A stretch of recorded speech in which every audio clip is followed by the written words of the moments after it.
Hello everyone, dear students. Today I will take up your next poem, A Thing of Beauty, from your book Flamingo. This poem has been written by John Keats. Well, dear students, A Thing of Beauty is a joy forever. You must have heard this very famous poetic line written by John Keats.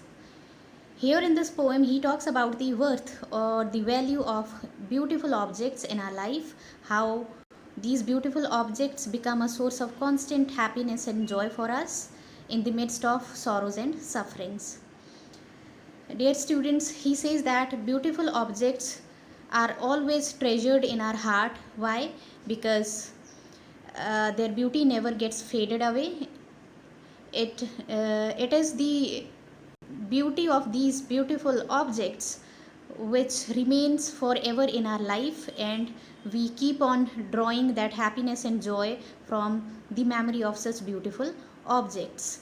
He says that the beauty of beautiful objects present in nature specifically never fades away, rather it multiplies manyfold with the passage of time and keeps on showering happiness and joy on us forever.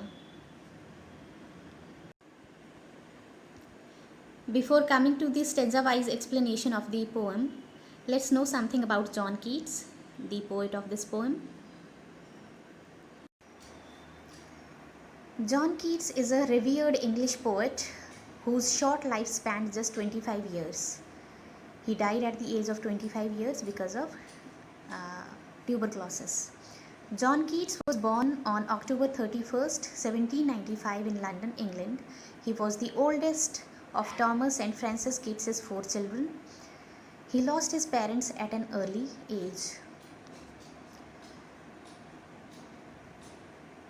John Keats, who was born in 1795 and died in 1821, was a British romantic poet. He had a power to sway and delight his readers. The following is an excerpt from his longer poem, Endymion, which is a poetic romance. He has written many other poems also, such as Ode to Spring and Ode to a Grecian Urn, Ode to the Nightingale, and many more. And I would suggest that you all should also go through his poems in order to understand him better. Stanza 1. A thing of beauty is a joy forever. Its loveliness increases, it will never pass into nothingness, but will keep a bower quiet for us, and a sleep full of sweet dreams and health and a quiet breathing. John Keats says that a beautiful object becomes a constant source of joy for all of us. Its beauty never gets faded away, rather it goes on increasing day by day. That means the beautiful objects never lose their beauty, their loveliness, rather it gets added up with the passage of time. It never passes into nothingness. Never passes into nothingness means it never loses the beauty, the loveliness of beautiful objects never gets diminished. It never gets ended. It remains there forever. And when we are reminded of such beautiful objects, we always get happy. We feel that joy and happiness in our life. Just like a shady tree. A bower is a shady tree. Dear students, a shady tree always provides comfort and solace to the people who are suffering because of the heat of the sun. When people take rest under a shady tree, they feel quite peaceful and comfortable and relaxed. Similarly, the beauty of such beautiful objects, the loveliness of beautiful objects also act just like a shady tree for us. How? Because beautiful objects always provide us solace, comfort, happiness and relaxation, just like a shady tree. And when we are at comfort, when we are peaceful, we are able to have a sound sleep. When we are having a good sleep, sound sleep, we have sweet dreams. That means we are having a very good sleep. And this good sleep, sound sleep, leads to good health also. You must have heard that a sound sleep is very beneficial for a sound health, a good health.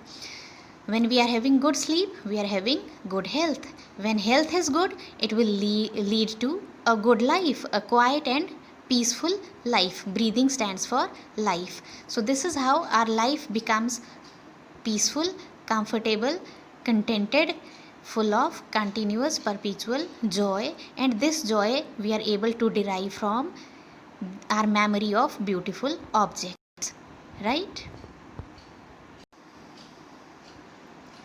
Therefore, on every morrow are we reading a flowery band to bind us to the earth.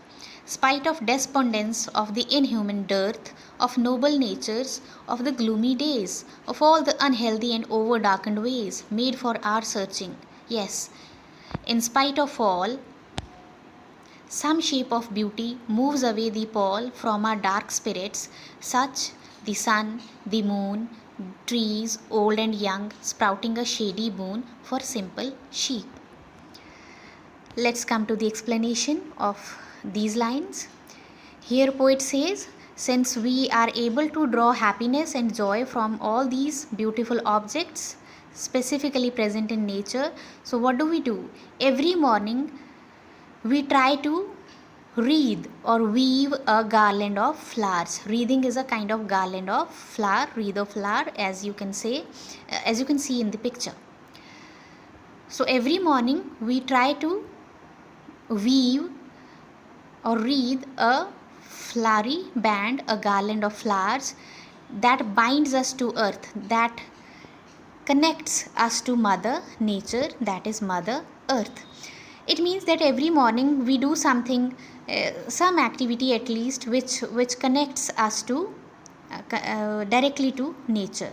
It can be making a garland out of flowers, it can be going out for a morning walk, it can be doing some yoga exercise in the lap of nature. So everything that we do every morning connects us to nature. Somehow we try to bind ourselves to the Mother Nature. We never can live apart from nature. So we try always to maintain a connection with Mother Nature, since we draw all the happiness and joy from the beauties of nature. Spite of despondence, of the inhuman dearth, of noble natures, of the gloomy days, of all the unhealthy and over darkened ways made for our searching. The poet says that despondence means despair, disappointment, sorrow, suffering. Spite means something very wicked and evil. With that, we all are suffering from sorrows and sufferings, despair and disappointments in our life, and there is always a lack of goodness, nobility on this earth, in this world. Dearth means lack of. Inhuman, something cruel, something very cruel and harsh. Noble nature means nobility or goodness. We are always lacking of goodness in this world. People have really grown very cruel and harsh, inhuman in this world, and because of that we have to suffer a lot, and our days, our nights, our life entirely gets darkened with gloom of disappointments and despair, sufferings and sorrow. Of all the unhealthy and over darkened ways, we are living an unhealthy life. There is nothing good in our life. We are always suffering and suffering and suffering, and our path, our ways, our life has become overshadowed with this gloom of suffering. There is always darkness and darkness spilt in our life. And whatever path we follow in our life, it is all full of such kind of darkness. But in spite of all such despair, disappointment, unhappiness, dissatisfaction, sorrows, and sufferings, there is some shape of beauty, some beautiful object which helps us to lift that cover of darkness from our life. Pall means cover. Beautiful objects help us to lift or to remove that cover of darkness from our spirits, from our lives. And these beautiful objects are such as the sun, the moon, trees, old and young, all types of trees, sprouting a shady boon. All these things like sun, moon, trees, and many other objects of nature, they act as a shady boon. Boon means blessing, shady means again some shady tree. They always provide us comfort, solace, and happiness just like a shady tree. They become a kind of blessing for us.